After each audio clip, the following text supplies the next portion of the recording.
শারদীয় দুর্গোৎসব উপলক্ষে সুষ্ঠু সুন্দরভাবে উদযাপন লক্ষ্যে খাগড়াছড়ি জেলার ৬৪টি মন্দিরে পূজা উদযাপন পরিষদের নেতৃবৃন্দের সঙ্গে মতবিনিময় সভা অনুষ্ঠিত হয়েছে।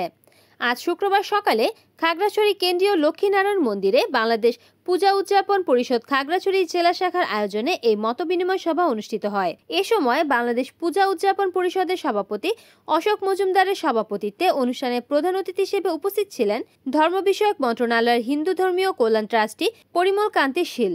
বিশেষ অতিথি হিসেবে উপস্থিত ছিলেন খাগড়াছড়ি সদর থানার ভারপ্রাপ্ত কর্মকর্তা আব্দুল বাতেন মৃধা, খাগড়াছড়ি কেন্দ্রীয় লক্ষ্মীনারায়ণ মন্দিরের ভারপ্রাপ্ত সভাপতি অশিস ভট্টাচার্য, হিন্দু বৌদ্ধ কল্যাণ ফ্রন্টের সভাপতি প্রবীণ চাকমা প্রমুখ। অনুষ্ঠানে সঞ্চালনায় ছিলেন বাংলাদেশ পূজা উদযাপন পরিষদের সাধারণ সম্পাদক তমাল তরুণ দাস।